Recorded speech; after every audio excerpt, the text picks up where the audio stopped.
Today, we're going to discuss a matter that surrounds Warhammer rather than Warhammer itself.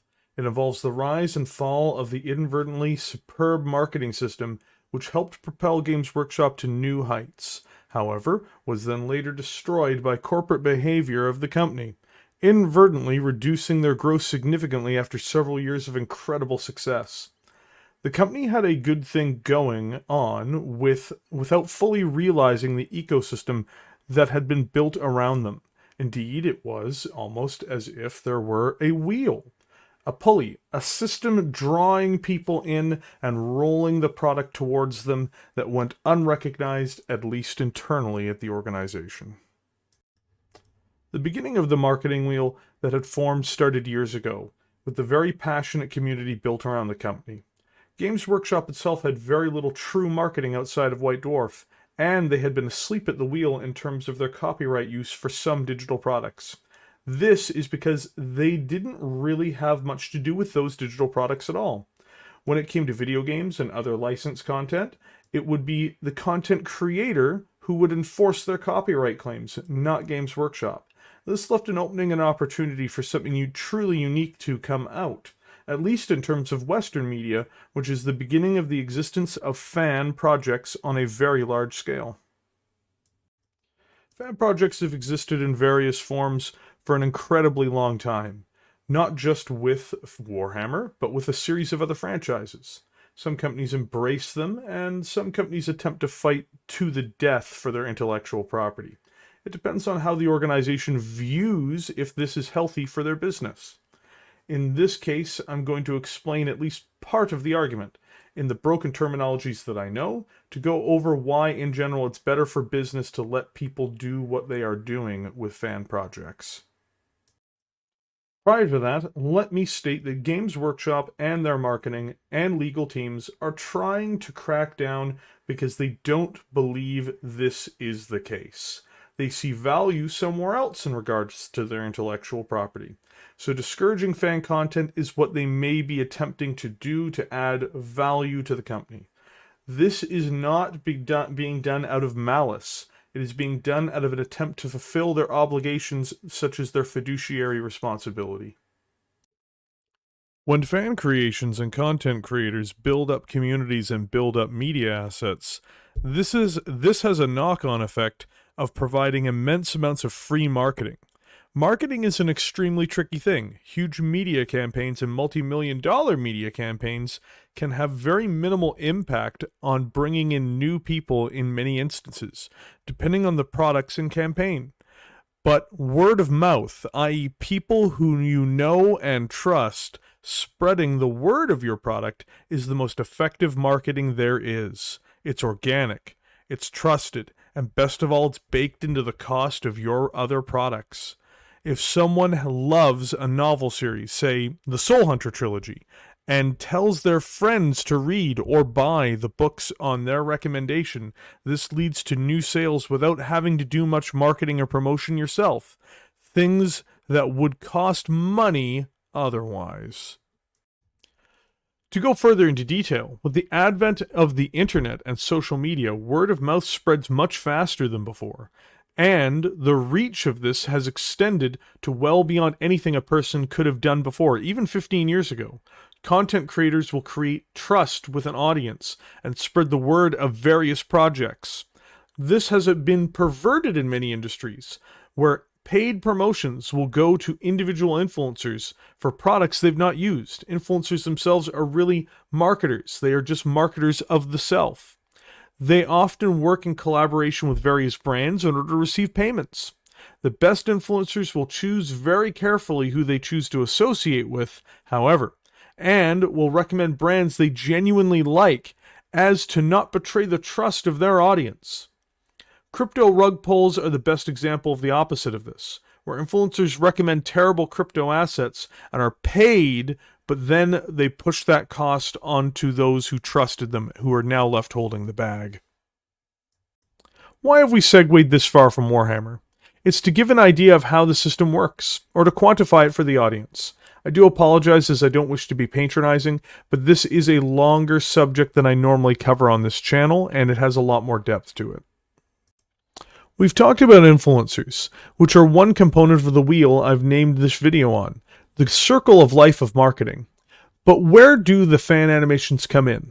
Well, in this case, they've built media assets based on Games Workshop's IP. They've been boosted on various platforms, but principally YouTube, to reach large new audiences. This market has actually cost Games Workshop nothing. The creators went out on their own, built high quality, medium quality, and low quality content to spread their love of these franchises, or to creatively express themselves after being inspired by a book or a concept that Games Workshop has nurtured over the years, and put these things out into the world. What results in these instances are broad levels of appreciation from fans who are already there, but it gives the material to them for them to pass on to their friends. Better yet, not only does it do this, it also, through organic word of mouth and algorithms, draws new people in and gives them a visual representation of a franchise which GW owns, though in this case it's often Warhammer 40,000 or the Horus Heresy. These content creators are essentially unpaid vassals of Games Workshop, who go on their own time to create these titles. Often they require financing, which is fan-generated, financing them through GoFundMe or through Patreon. They don't even get their budgets from Games Workshop, in other words. They, quote, make money, unquote, on the IP. But it's typically not even that impressive compared to the costs of running the projects. In essence, they promote Games Workshop material, they draw in new people to the hobby, often by the thousands, and they are unpaid for doing this service. They make a living off of it in some cases, though it's, as I said, through donations. Though these rarely create wealthy individuals. If we look at the number of mid-tier Patreons of the time, perhaps fan animators may make $3,000 to $5,000 a month on Patreon if we're being generous. Some can make significantly more, of course, but those were outliers. The overwhelming majority of fan creators really did not do this for the money. Think of the average Warhammer consumer as someone who's going to build armies, especially if they don't just dabble. When they create an army, 2,000 points is pretty normal. They're going to end up spending about $1,000 at a minimum. Brushes, paints, miniatures, glue, all end up adding up, and in many cases, this cost is going to go above that number. I'm just using this as a reasonable example. Someone playing Astra Militarum, for instance, and a Boots army at that, may spend twice as much to build their 2,000 point list, for instance.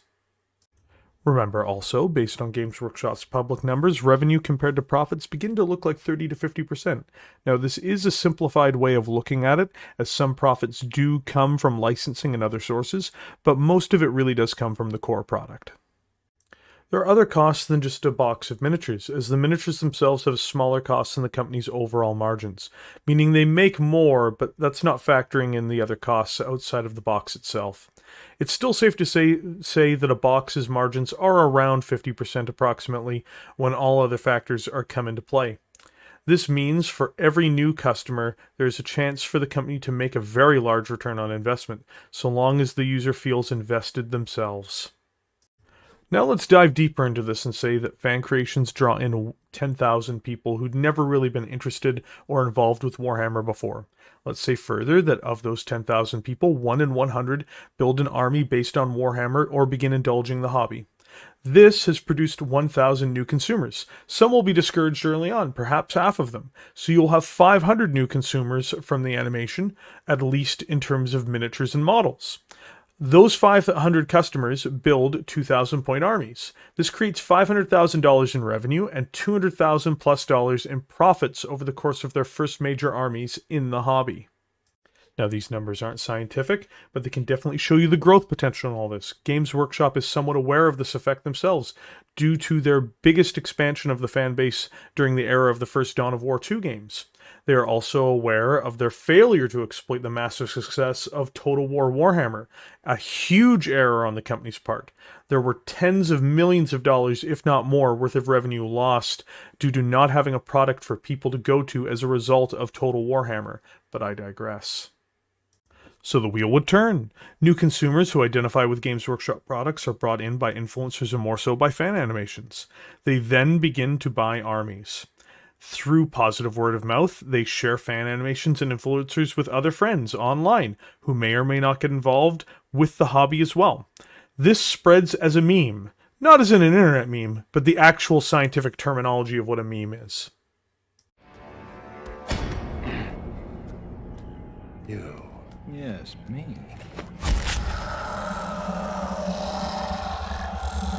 Me.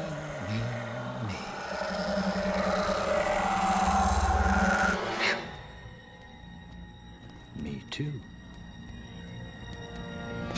So, the fan animations, which have cost GW nothing so far, have generated potentially through marketing new consumers who will spend real money on their lifetimes in the hobby.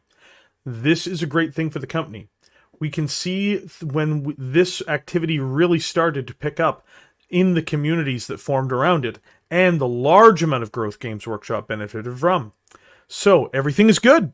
Despite losing a modicum of control, it allowed for such a huge swathe of people to enter into the system comparatively to before, that the company took off like a rocket, even during Nurgle's 2020 events. And that's how Games Workshop became the model and example to any other company following in its footsteps, at least in terms of Western markets. We can now walk into the sunset and talk about how they stumbled into immense success and allowed this beautiful wheel to continue to... Oh, never mind. It's a beautiful dream. Stopping the wheel. You're not the first person who's ever dreamt it. I'm not going to stop the wheel. I'm going to break the wheel.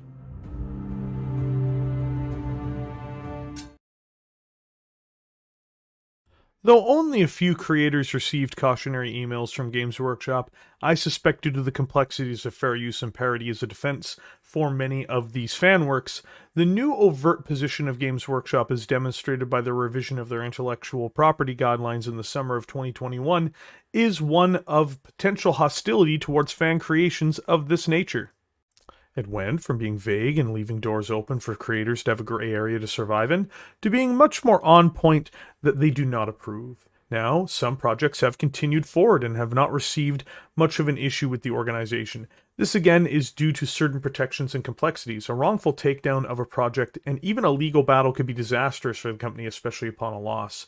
In fact, a situation very similar to this with an organization named Chapter House years ago had a similar reaction from the company and created much more hyper-defensive of their IP at the time and really in its current form.